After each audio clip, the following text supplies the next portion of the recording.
안녕하십니까. 밀리터리 비토커 김배영 군사평론입니다.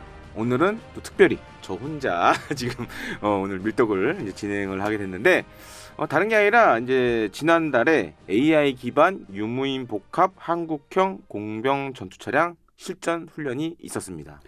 사실 저도 나온 거 보고 깜짝 놀랐는데 이게 갑자기 어디서 튀어나온 거지 했는데 이게 굉장히 좀 우리 육군 입장에서 봤을 때는 많은 의미를 좀 내포하고 있어요. 그래서 그거를 좀 소개를 해드리려고 합니다. 얼마 전에 유무인 복합 KCEV 공병 전투 차량이 실시간 사격 훈련 장면이 공개됐어요. 예. 저도 그렇고요. 사실 KCEV 이게 입에 잘 붙지 않는데 예. 그만큼 이제 생소하다는 거죠. 예. 이 KCEV가 무엇이고 또 이번에 어떤 훈련을 했는지 좀 알려주세요. 저도 사실 이거를 이제 그 육군에서 배포한 보도자를 보고 알았어요. 그런데 아마 이제 우리 시청자분들이나 구독자분들 기억하실 겁니다. 우리가 몇 주 전에 하나 에어로스페이스가 영국에서 무슨 장갑차 세미나에서 유무인 장갑차 관련된 걸 공개를 했죠. 그래서 그때 사실 좀 의아했거든요. 아직 무인으로 돌아가는 장갑차가 없는데 갑자기 이걸 왜 공개하지? 했는데 이번에 이게 딱 나오면서 퍼즐이 맞춰졌어요. 그러니까 하나 에어로가 이거 하면서 자신감을 얻은 것 같아요. 그리고 더 중요한 게 그때도 이제 말씀드렸지만 그때 나왔던 이제 제시했던 장갑차가 잘 보시면 지금 K20이라고 레드백하고 중간 사이즈예요. 근데 지금 나온 이 한국형 공병 전투 차량도 사실은 이제 K21을 기반으로 했는데 기존 K21의 몇 가지 기능을 없애버렸어요. 대표적인 게 자주도화 기능. 그 옆에 풍선처럼 이렇게. 네. 그 부분을 없애버리고 추가로 장갑을 덧붙이고 그다음에 반응 장갑 집어넣고 그러니까 어떻게 보면 기존 K12를 활용을 했지만 방어력은 훨씬 더 좋아졌다. 하지만 자주도화 기능은 없었다. 이렇게 보셔야 될 것 같습니다. 조금 더 말씀을 드리자면 이 한국형 공병 차량 같은 경우에는 제가 확인해 본 바로는 이게 신속 획득 시범 사업을 통해서 진행되는 거더라고요. 네. 그래서 이게 방사청에서 하는 사업 중에 하나인데 기존에 예를 들어서 우리가 공병 차량을 만든다고 제대로 된 사업을 진행을 시키면 시간이 오래 걸리잖아요. 네. 보통 뭐 5년 10년 걸린단 말이에요. 그래서 이번에 이 한국형 공병 차량은 한 4년 정도를 이제 잡아서 진행을 한 것 같더라고요. 그래서 생각보다 빨리 나왔다. 그리고 기존의 이제 공병들 같은 경우에는 이 기계화 부대나 기갑 부대에 있는 공병들은 대부분 다 K100 장갑차를 사용을 했어요. 네. 그런데 이번에 공병을 위한 장갑차가 새로 나왔다라는 것도 중요하고 더 중요한 건 사실 지금 이제 전 세계에서 아직은 이 완전히 무인으로 돌아가는 사람 태우는 장갑차는 좀 보기 드뭅니다. 근데 우리가 좀 선제적으로 먼저 했다라는 것도 또 하나 중요한 포인트라고 보여집니다. 제가 훈련 영상을 봤었는데 네. 일단 공병 전투 차량이 투입을 하고 그다음에 드론이 막 날아다니더라고요. 네. 그다음에 사족 보행 로봇이 막 탐지를 하고 다니고 이제 그런 것들을 봤을 때 유무인 복합이 자신감이 있으니까 지금 이렇게 보여준 거죠? 예, 그것도 그렇고 사실은 이 한국형 공병 차량 같은 경우에는 이렇게 생각하시면 됩니다. 그러니까 우리가 적진을 돌파를 해야 되잖아요. 그러면 적도 가만히 안 있겠죠? 그럼 장애물 지대를 만들어 놓을 거 아니에요.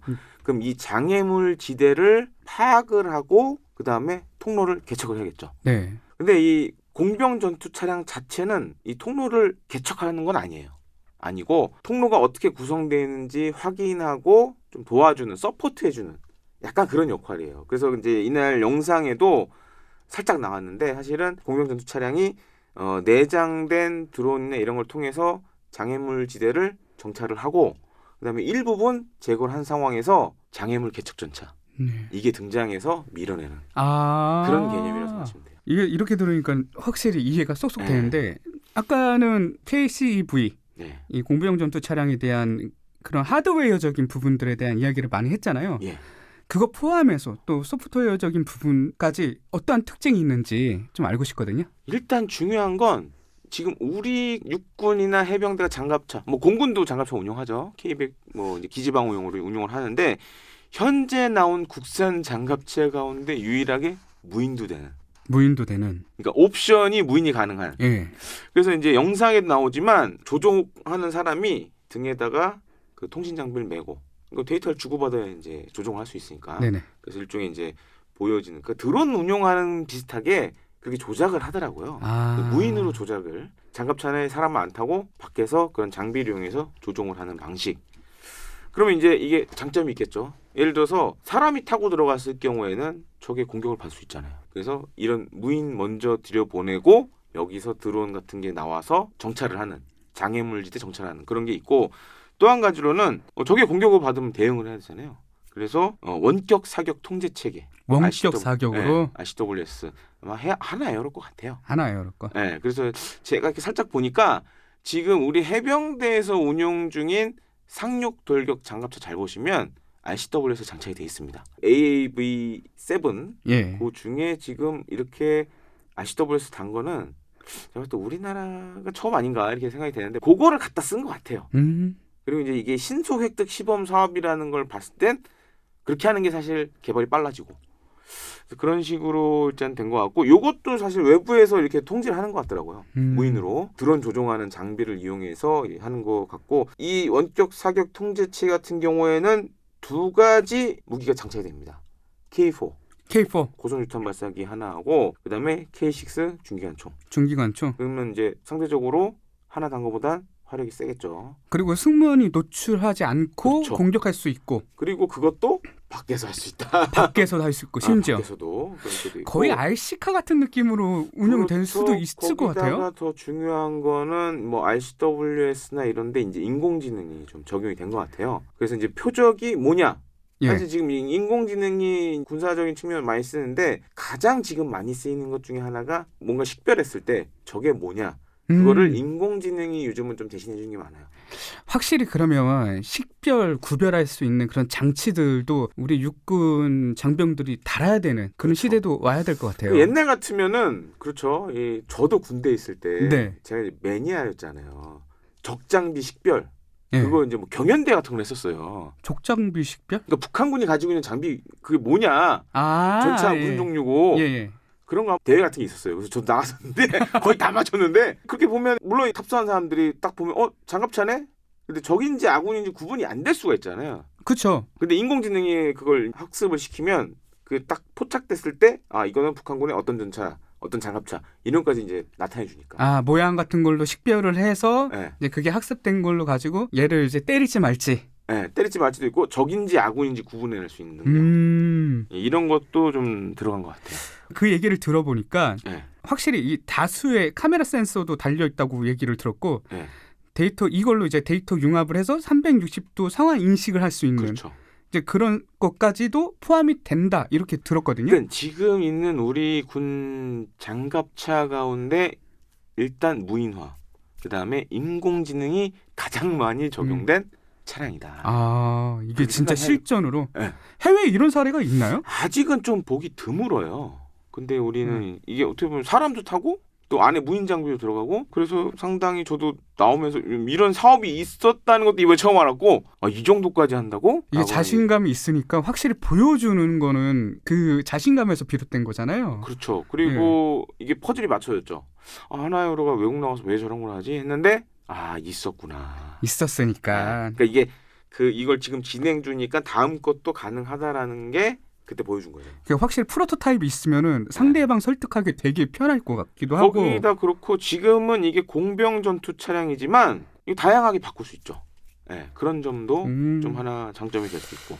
그렇다면 이번에 소개해준 이 기술과 이 특징을 바탕으로 KCV가 유사시 어떤 역할을 하는지 궁금하거든요. 지금 잘 보시면 물론 이제 그런 일이 일어나서 안 되겠지만 한반도에서 막 대규모 전쟁이 난다. 그러면은 북한이 지금 잘 보면 이제 몇 년 전부터 그 군사분계선 일대 지역에 일종의 이제 대전차 방호벽도 쌓고 막 이렇잖아요. 그렇게 되면 뭐 지뢰도 들어가겠죠. 네, 지금 지뢰도 매설하고 그 이제 탈북하는 군인들 막기 위해서 지뢰도 매설하고 있고 이제 우리가 만약에 북한에 이제 대규모 기동작전 해야 할 때 이 KCV가 선두에 서겠죠. 선두에 서서 그런 통로 개척 관련된 사전 준비들을 하고 뒤에는 장애물 개척 전차가 들어가고 뭐 이런 식으로 할 수 있는 거죠. 사실은 그리고 이게 공병 작전이라는 게 굉장히 위험한 작전이기도 해요. 그렇죠. 잘 아무래도 보세요. 우리 저기 라이언 일병 구하기 예. 거기 보면은 이제 노르망디 해안에 내렸을 때 토치카나 이런 걸 부셔야 되잖아요. 네. 거기 보면 공병들이 있었잖아요. 그렇죠. 그리고 폭파하고 뭐 이런 걸 공병이 해야 막 되니까. 장대로 막 해가지고. 예. 그거 사실은 KCV에 탑승한 공병들이 해야 될 수도 있어요. 근데 아, 이렇게 사전에 이런 무인 차량이나 드론들 그리고 뭐 지상에서 뭐 내족 뭐 사족 보행? 사족 보행 이런 데 먼저 하면 그만큼 피해가 덜 입을 수 있겠죠. 이거를 보니까 무인 드론 로봇을 이용한 선도 정찰을 하고 그다음에 장애물 개척, 뭐 지뢰, 폭발물 감지 네. 이런 걸 하고 이걸로써 만약에 탐지가 된다. 그러면 아까 말씀해 주신 원격 RCWS 네. 이걸로 이제 화력으로 제압을 하고 1차적으로 네. 그다음 통로 개척 후에 전투 공병 투입 이렇게 진행이 한다고 하는데 네. 이렇게 진행을 하게 됐을 때 네. 어떤 효과를 볼 수 있는지.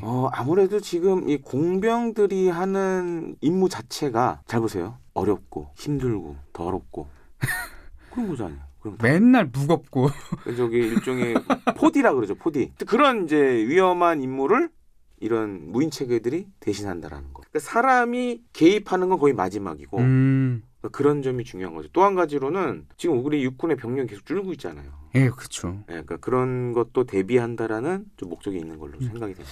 이게 톤수는 한 어느 정도일까요? K21은 도하 기능 때문에 장갑차가 무거우면 안 되는 상황이었어요. 예. 그래서 한 25톤 뭐 이렇게 지금 알고 있는데 근데 요번에 나온 모델을 보니까 일단 포탑은 없어졌어요. 지금 예. 포탑 없죠? RCW에서 대체하고 있고 다만 여기에 증가 장갑이나 반응 장갑을 좀 추가를 했습니다. 그렇게 따져보면 크게 톤수가 늘어나진 않았을 것 같기도 해요. 이게 참 유리하게 작용될 수도 있다라고 생각하는 게 네. 북한은 그 노후화된 교량들이 많잖아요. 그렇죠. 근데 아무래도 톤수가 너무 많이 나가버리면 네. 그 교량을 진화하는 데 있어서 네. 많이 힘들 텐데 만약에 지금 말씀해 주셨던 KCV가 네. 지나가는 데는 무거운 톤수의 그런 차량들보다는 훨씬 더 수월하지 않을까 그렇게 좀 생각도 들어요. 그것도 있고 그럼 왜 이 도하 기능을 없앴을까? 이걸 좀 생각해 봐야 될 것 같아요. 왜냐하면 우리 육군에 그 수룡 네, 자주도하 장비가 들어왔잖아요. 네. 그러니까 얘는 임무가 이거예요. 도하를 한다고 했을 때 이제 먼저 가서 도하할 지역을 탐색하고 뭐 폭발물 이런 거 제거하는 네. 그러면 수룡 같은 게 오는 거죠. 이제. 와가지고 싹 깔아주거나 그리고 이제 도하 작전 할 때 보면 저도 이제 옛날에 이제 그런 훈련이나 이런 거 많이 취재 갔었는데 도하 작전 진행할 때 보면 공중 어모가 따라 붙어요. 그래서 뭐 코브라나 아파치 같은 것들이 와서 주변을 다 싹 정리하고 그런 걸 합니다. 대신에 이 한국형 공병 전투 차량 같은 경우에는 도하 지점을 확보하는 작업을 할 때 이제 사용이 되겠죠. 결국 생존성이네요. 네. 확실히. 네. 그럼 마지막으로 앞으로 KCV 공병전투차가 네. 어떤 방향성을 갖고 좀 진행을 해야지 최적화가 될지 이게 궁금하거든요. 그래서 예전 같으면 이게 이렇게 크게 행사를 안 했을 텐데 육군에서 뭐 이제 국방부 출입 기자들 특히 방송사라든지 언론사들 불러서 이제 명령 불러서 풀로 해가지고 이걸 좀 크게 공개했어요. 그럼 왜 했을까? 왜 했을까? 네, 그걸 좀 생각해봐야 돼요. 그러니까 이거예요. 지금 육군 참모총장도 바뀌었죠. 육군이 사실 뭐 지금 이제 비상경 관련돼서 연관된 부대들도 많았고 하다 보니까 이제 좀 새롭게 좀 이미지 변신을 좀 하려는 것 같아요. 그래서 보면 아미타이거 플러스도 최근에 이제 강조하고 있고 그래서 이번에 이렇게 크게 행사를 한 거는 이런 유무인 복합 차량을 통해서 아미타이거 플러스를 강조하겠다. 아미타이거 그다음에 또 한 가지로는 이제 육군의 지금 병력이 계속 줄고 있다 보니까 예. 그래서 유무인 복합 체계로 가야 된다. 그러기 위해서는 뭐가 필요하겠어요?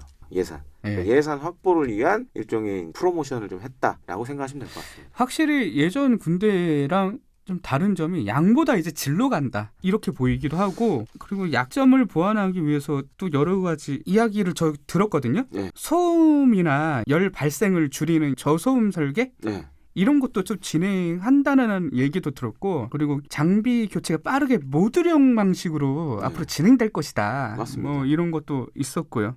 육군이 아미타이거를 본격화했던 게 제 기억으로는 2017년부터 이제 뭐 4대 게임 체인저 이런 거 하면서 사실 어느 정도 성과를 냈고 그러니까 아미타이거 플러스는 이렇게 생각하시면 될 것 같아요. 우크라이나 전에 전운이 반영된 그러니까 버전업. 버전업. 네, 그렇게 생각하시면 될 것 같습니다. 여기다 뭐 능동방어 체계 까지 단다는 얘기가 있는데 이건 어떻게 될까요? 사실 뭐 능동방어체계 같은 이게 옵션이잖아요. 예. 차에 비하면 이제 옵션 같은 거기 때문에 예. 뭐 충분히 가능할 수 있을 거라 생각이 돼요.